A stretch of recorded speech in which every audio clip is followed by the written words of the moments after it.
What happens to a world after an empire that lasted for centuries finally falls? When the Roman legions no longer march, when aqueducts crumble, and when cities that once glittered with marble fall silent, what takes their place? This is the story of Europe in the early 600s, a land caught between memory and survival, a place where the shadow of Rome still lingered, but new peoples and new powers were beginning to rise. It was the year 600. More than a century had passed since the last emperor in the West had been deposed. Yet the memory of Rome was everywhere. Roads still cut through hills and valleys, though many were broken and overgrown. Old Roman towns still stood, their walls weathered, their amphitheaters abandoned, their forums turned into grazing grounds. But life had not disappeared. In these ruins, people built huts from timber and stone. Farmers plowed the same soil their Roman ancestors had once worked. Though the grand villas and estates had often collapsed, the empire was gone, but the habits of survival remained. In the east, the Roman Empire had not vanished at all. It lived on in Constantinople, the Byzantine Empire. But for Western Europe, the old Roman world had splintered into many kingdoms. The order of emperors and governors had been replaced by warlords and kings, each ruling over smaller lands. In what had once been Roman Gaul, a new dynasty had risen, the Merovingians, the kings of the Franks. Their long hair was said to mark their sacred power. They ruled from cities like Paris and Reims, blending Roman traditions with their old Frankish customs. Yet Merovingian rule was often unstable. Kings died young, and their kingdoms were divided between sons, leading to rivalry and feuding. Still, they kept alive the memory of kingship, and under them the Franks remained one of the strongest forces in Western Europe. In the countryside, Roman villas had turned into small villages. Latin was still spoken, though slowly it was changing into the early forms of French. Christianity had spread widely here, though many old pagan customs lingered. Priests and bishops guided not just faith, but often daily order. Across the Channel, Britain had been cut off from Rome for more than 200 years. Roman legions had left in the 400s, and since then waves of Germanic peoples, Anglo-Saxons and Jutes had settled. They brought their own language, which would eventually become English. By 600, several Anglo-Saxon kingdoms had formed: Northumbria in the north, Mercia in the center, Wessex in the south, and Kent in the southeast. These kingdoms often fought each other, but they were also building the foundations of a new culture. Christianity, once strong under Rome, had nearly disappeared in much of Britain. But now missionaries were returning. Pope Gregory the Great had sent monks to convert the Anglo-Saxons, and in Kent, King Ethelbert welcomed them. Slowly new churches were being built, and the faith was returning. South of the Alps, Italy itself was no longer the heart of empire. The city of Rome still stood, its ancient monuments looming over smaller, poorer neighborhoods. The Senate was gone, the emperors long departed. Now Rome was a city of bishops and pilgrims. Most of Italy was controlled by the Lombards, a Germanic people who had invaded in the late 500s. They ruled from Pavia, carving the peninsula into duchies. Their power was great, but not absolute. Parts of Italy were still held by the Byzantines, including Ravenna and a few coastal areas. This meant Italy was divided, with two different rulers laying claim to the old Roman lands. The Lombards were fierce warriors, but like many Germanic peoples, they were slowly converting to Christianity. Their courts mixed Roman law with their own traditions, producing a patchwork society. Further west, in the Iberian Peninsula, the Visigoths ruled. They had once been Arians, a Christian sect that clashed with the Catholic Church. But in 589, King Recared had converted to Catholicism, bringing his people with him. This gave the Visigoths stronger ties to the rest of Christian Europe. The Visigothic kingdom stretched across most of modern Spain and Portugal. Toledo served as its capital. with councils of bishops playing a large role in law and government. Yet beneath this order, the kingdom was fragile, troubled by noble rivalries and succession crises. Within just a few generations, the Visigoths would face an invasion unlike any before, but in 600 they still believed their rule was secure. In Central and Eastern Europe, new peoples were moving. The Slavs, once scattered tribes, were expanding across the lands east of the Elbe and south into the Balkans. They cleared forests, built wooden villages, and spread their language across vast areas. Alongside them came the Avars, a nomadic people who built a khaganate in the Carpathian Basin. From their strongholds they launched raids into Byzantine lands. To Constantinople, the Avars and Slavs were a constant threat on the northern frontier. Through all of Europe's fragmentation, one institution tied much of it together: the Christian Church. Bishops and monasteries carried on learning and preserved books.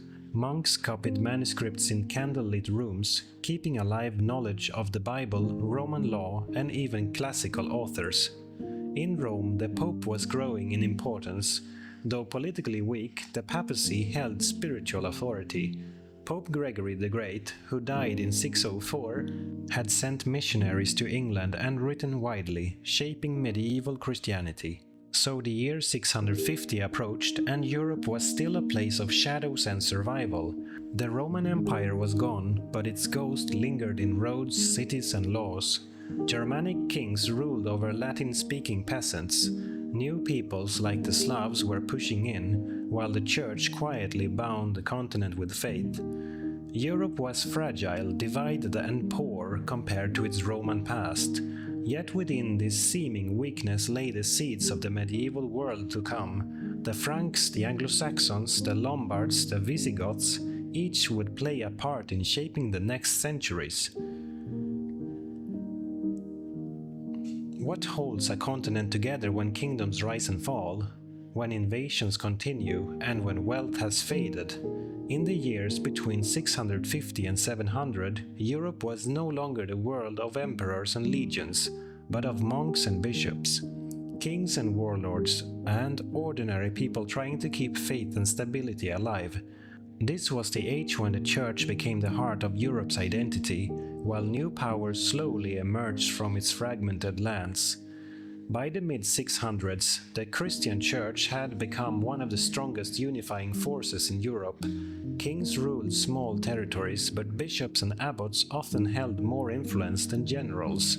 In monasteries scattered across forests and valleys, monks lived quiet lives of prayer and work. They rose before dawn, copied texts in scriptoria, tilled the soil, and provided food and shelter for travelers. The most famous rule of life, the rule of Saint Benedict, spread widely. It emphasized discipline, prayer, and stability, qualities desperately needed in unsettled times. The monasteries became islands of learning. They preserved books of scripture and classical authors alike. In an age when war and famine often destroyed, the monks wrote, prayed, and kept knowledge alive. In Italy, the Lombards still ruled much of the land, but the city of Rome remained special. The Byzantine Empire controlled parts of Italy through its exarchate in Ravenna. Yet their power was distant. The real heart of Rome's influence was the papacy. Popes in this era had little military power, but their authority as leaders of the Western Church grew stronger. They negotiated with kings, sent missionaries, and offered moral guidance to a continent in need of direction. Rome's ancient ruins may have crumbled, but its bishop, the Pope, held a spiritual crown that would grow ever more important. The Lombards, meanwhile, were no longer the wild invaders of earlier times. By the later 600s they were settling, building cities and blending with the local population. Their rulers issued laws that combined Germanic custom with Roman precedent. Duchies like Spoleto and Benevento thrived in southern Italy, while their capital in Pavia remained the heart of their kingdom. Though they had once been Arians, most Lombards now accepted Catholic Christianity, bringing them closer to the rest of Europe. Yet Italy was still divided. The Byzantines clung to Ravenna and to parts of the south, while Rome itself remained in the strange position of being both Byzantine territory and papal city. This patchwork would remain a source of conflict for centuries. To the west, the Visigothic kingdom of Spain was nearing its final days. Their capital in Toledo was a center of councils where bishops and nobles gathered to guide the kingdom. The Visigoths had converted to Catholicism decades earlier, and the church now played a central role in their governance. But their unity was fragile. Rivalries among nobles, constant plots, and contested successions weakened the state. By the late 600s, when kings like Wamba and Egica tried to reform the realm, they faced deep resistance. The Iberian Peninsula seemed stable from the outside, but its cracks were widening. Within a generation, these cracks would break wide open. North of the Pyrenees, the Franks under the Merovingians continued to rule Gaul. But by the mid-600s, their kings had grown weaker. Royal power often fell into the hands of the mayors of the palace, chief officials who controlled armies and finances. While kings held sacred authority and long hair as symbols of rule, the real power was shifting. This quiet change would eventually bring new leaders to the forefront, the Carolingian family.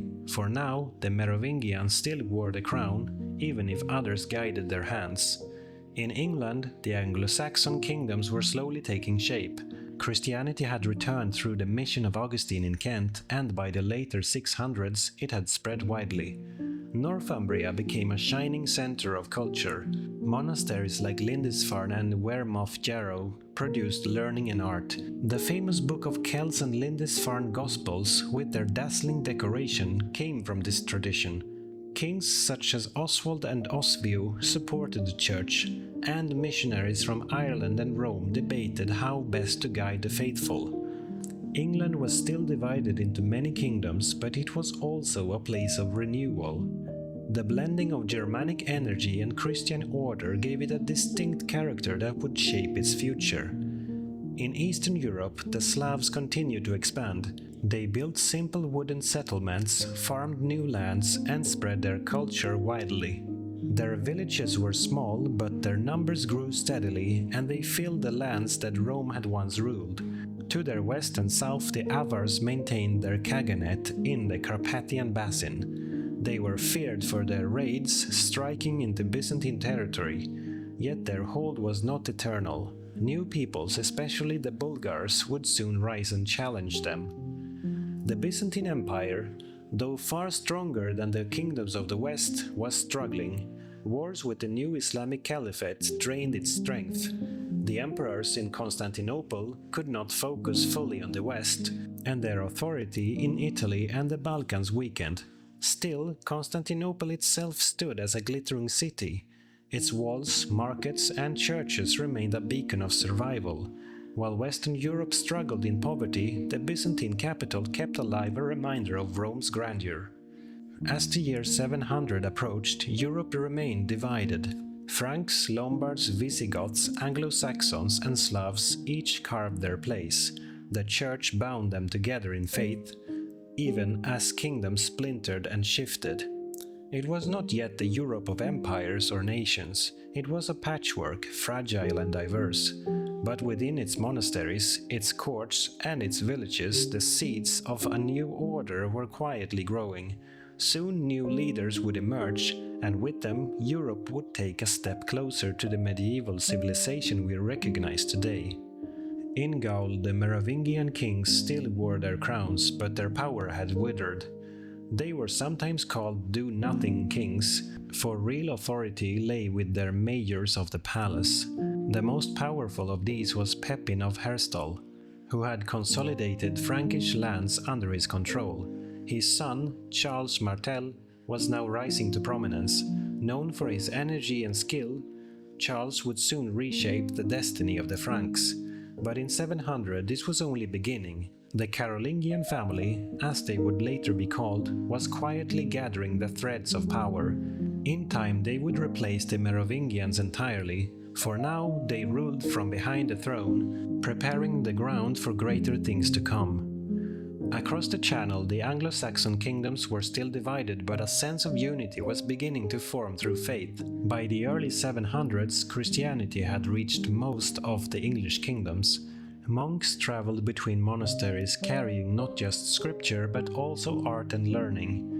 Kingdoms like Northumbria and Mercia began to rise as regional powers. Rivalries were constant, but the idea of a shared faith gave them a common identity. The blending of Germanic warrior culture with Christian order created a new foundation for England's future. In Italy, the Lombards continued to rule, but their kingdom was changing.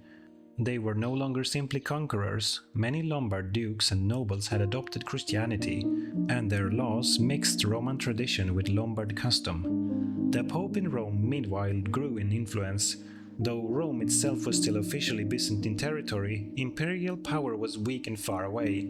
Popes dealt directly with kings, bishops, and even invaders. They became not just spiritual leaders but also negotiators and protectors of the city. This shift in Rome's role would, over centuries, change the very nature of European power. In Iberia, the Visigothic kingdom continued to appear stable, but beneath the surface it was cracking. Kings still ruled from Toledo and councils of bishops advised them, yet noble factions plotted and succession crises weakened unity. By the early 700s, the Visigoths faced growing tension. Their borders were not yet threatened, but far to the south, across the Strait of Gibraltar, the Islamic Caliphate had expanded across North Africa. Within just a decade, this storm would break upon Spain's shores. Far to the east, the Byzantine Empire faced one of its greatest struggles. The Islamic Caliphate, expanding rapidly after the death of Muhammad, had swept through Syria, Palestine, and Egypt. By 700, Byzantium had lost many of its richest provinces. The emperors in Constantinople fought desperately to hold the line. They reorganized their military, creating the theme system in which soldiers farmed the land they defended. This system gave them resilience, but the empire's resources were stretched thin. In 717, the empire would face a massive siege of Constantinople itself. Though that belongs to the next years, the early 700s was already full of tension. Byzantium was no longer the empire of Justinian. It was a fortress under constant attack. In Central and Eastern Europe, new peoples continued to shape the map. The Slavs expanded deeper into the Balkans, settling lands once firmly under Byzantine control. Their villages and fields grew, and their languages spread across vast regions. At the same time, the Bulgars, a Turkic people who had migrated into the Balkans, were establishing their own power. By the early 700s, they had founded the First Bulgarian Empire. This new state would soon clash with Byzantium, adding yet another pressure on the empire's borders. For most people in these years, history was lived not in battles or royal courts, but in the rhythm of daily life. Villagers worked the fields, grew grain, raised livestock, and prayed in small wooden churches. Markets gathered in towns, though trade was far smaller than in Roman times. Travel was slow, and most people lived within a few miles of where they were born. Yet the memory of Rome lingered in old stone roads, bridges, and ruins. Farmers might plow a field where once a Roman villa stood, or graze sheep near the broken arches of an aqueduct. Life was simpler, poorer, and harsher than in the days of the empire. But it was also steady. Families endured, faith guided, and communities grew. By 725, Europe stood at a crossroads. The Franks were rising, the Visigoths weakening, the Lombards stabilizing, and the Anglo-Saxons finding their fate. The Byzantines held on desperately, while new peoples like the Bulgars took root. No one could know it yet, but the next decades would bring dramatic clashes.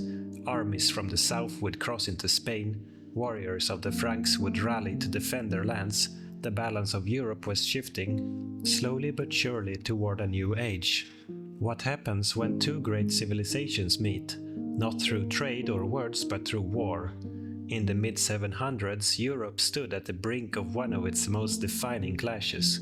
To the south, the Islamic Caliphate had expanded across North Africa and into Spain. To the north, the Franks under Charles Martel prepared to defend their lands.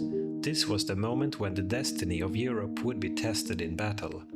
In 711, a Berber commander named Tariq ibn Ziyad crossed the Strait of Gibraltar with an army of Muslims, mostly Berbers from North Africa. The Visigothic kingdom of Spain, weakened by noble feuds and unstable kingship, collapsed quickly before them. Legend tells of the last Visigothic king, Roderick, who fought bravely but was defeated at the Battle of Guadalete. Within a few short years, nearly the whole Iberian Peninsula was under Muslim control. By the mid-720s, only a small strip in the north remained in Christian hands. This new province became known as al-Andalus, and its capital was established at Córdoba. Here, a rich blend of cultures, Arab, Berber, Iberian and Roman, would flourish. But in the 720s, this was not yet a place of golden culture.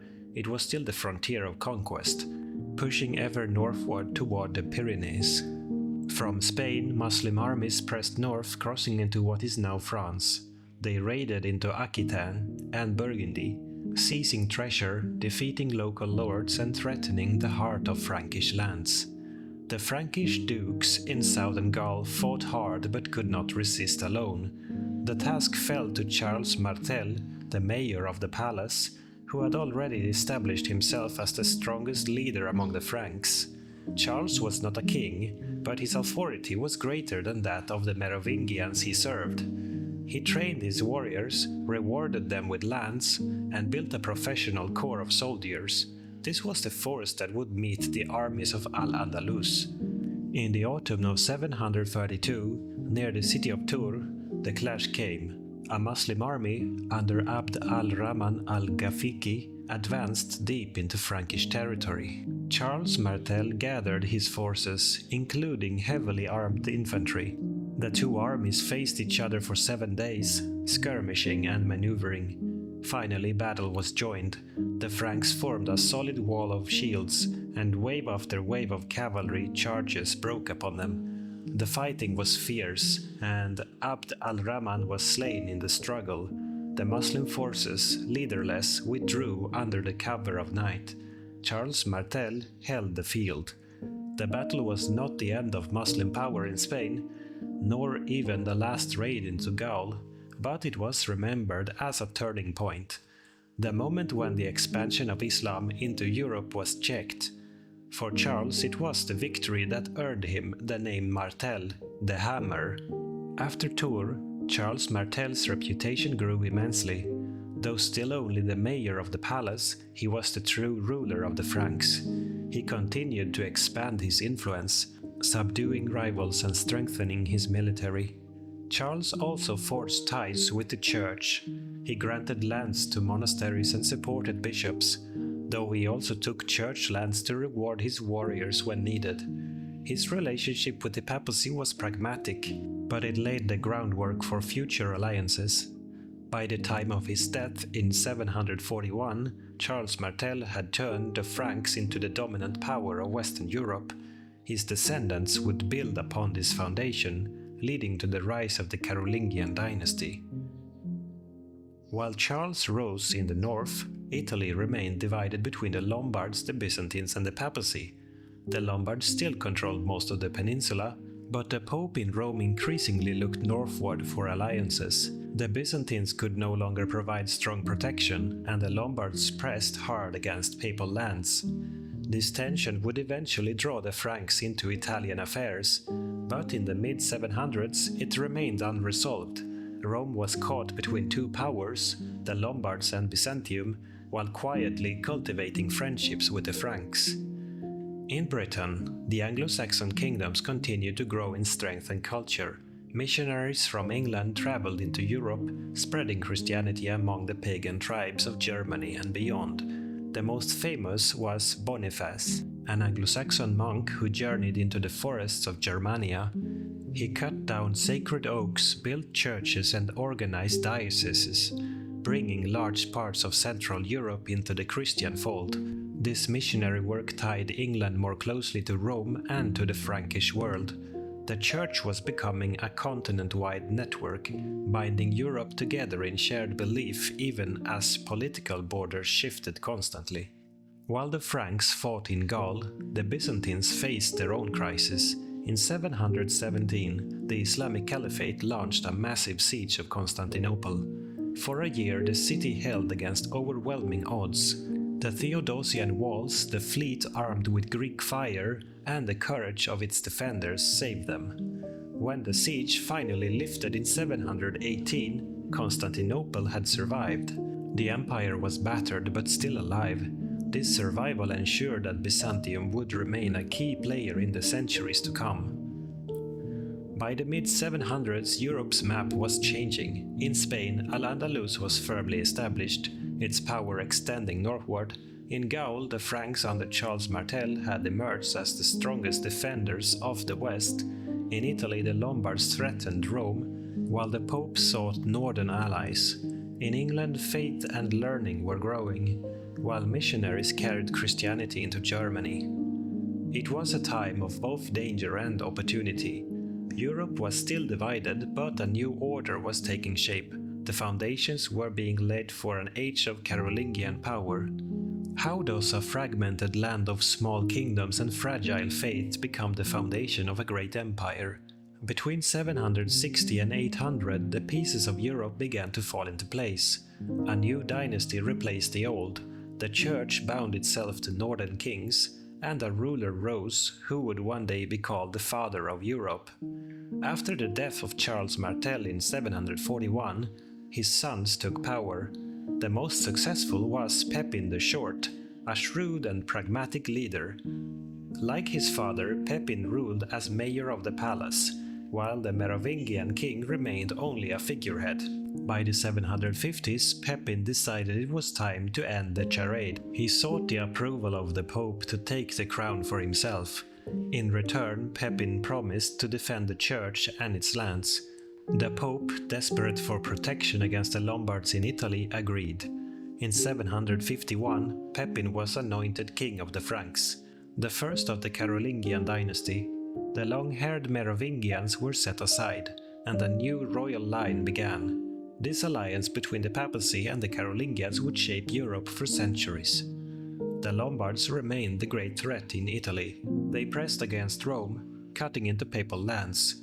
The Pope appealed to Byzantium for aid, but the empire was too weak and too far, so the Pope turned to Pepin. In 754, Pope Stephen II crossed the Alps to meet Pepin in person. He anointed him again as king, strengthening the bond between the papacy and the Carolingians.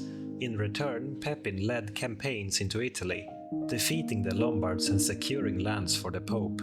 These lands, given in the donation of Pepin, became the foundation of the Papal States, where the Pope ruled not just as a spiritual leader but also as a temporal prince. Rome had found its protector in the Franks. Under Pepin, the Carolingians strengthened their kingdom. They reformed administration, rewarded loyal nobles with land, and built stronger ties with the Church. Pepin was not a conqueror on the scale of his son, but he established stability and authority. When Pepin died in 768, he left behind two sons, Charlemagne and Carloman. The kingdom was divided between them, as Frankish custom dictated. But Carloman died only a few years later, leaving Charlemagne as sole ruler. With this, the stage was set for one of the most remarkable reigns in European history. By the 770s, Europe was still a place of contrasts. In Spain, al-Andalus had become a flourishing Muslim province, ruled by emirs and enriched by trade. Cordoba was growing into a great city. In Britain, the Anglo-Saxon kingdoms continued to develop, their learning and monasteries producing works of lasting beauty. In Byzantium, emperors like Leo III defended against external threats while promoting new policies at home, including the controversial iconoclast movement, which banned the veneration of icons. In Central Europe, the Bulgars had established a strong state, while the Slavs filled much of the continent with villages and farms. but the center of momentum was shifting toward the Franks. When Charlemagne became king in 768, he wasted no time. Tall, commanding and tireless, he embodied the warrior king ideal. His first campaigns were against the Lombards in Italy. At the request of the Pope, Charlemagne marched south, besieged Pavia, and defeated the Lombard king Desiderius. In 774, he took the Lombard crown for himself, becoming king of the Lombards as well as of the Franks. Charlemagne also campaigned in Spain, though with less success. In 778, his forces retreated through the Pyrenees, where his rear guard was ambushed at Roncesvalles. This defeat would later inspire the legendary Song of Roland. But his most relentless wars were against the Saxons in the north. For over 30 years, Charlemagne fought to subdue the pagan Saxon tribes, eventually forcing their conversion to Christianity. These brutal wars were long and difficult, but they expanded Frankish power deep into Germany. Charlemagne's victories transformed the relationship between king and church. He presented himself not only as a warrior but as a defender of Christendom. The Pope, grateful for his protection, grew ever closer to him. By the late 700s, Charlemagne was the most powerful ruler in the West. His kingdom stretched from the Atlantic to the Danube, from the North Sea to central Italy. No Western ruler had held such authority since the fall of Rome. The papacy, caught between Lombards, Byzantines and rival nobles, looked to Charlemagne as its greatest ally. This alliance would culminate in the year 800 when the Pope placed a crown upon Charlemagne's head, reviving the idea of a Western Empire. As the century drew to a close, Europe was no longer the fragmented, fragile land of the 600s. It was still divided, still poor compared to Rome or Byzantium. But it was stronger, more organized and more deeply tied together by faith. The Franks under the Carolingians had risen to become the dominant power. The Pope had gained not only spiritual but temporal authority. England had found stability in its kingdoms and its faith. Spain had been transformed into al-Andalus. Byzantium endured, though changed by wars and theology. And at the heart of it all stood Charlemagne, a ruler whose ambitions reached beyond kingship, toward empire. So by 800, Europe stood at the threshold of a new age. From ruins and uncertainty had risen new kingdoms, new faith, and new leaders. The darkness of the post-Roman centuries had not swallowed the continent. Instead, out of struggle and survival, a new world was taking shape. The crowning of Charlemagne would mark the dawn of medieval empire. But it was the years between 600 and 800, the quiet rise of powers, the endurance of faith, and the courage of kings that built the road to that moment.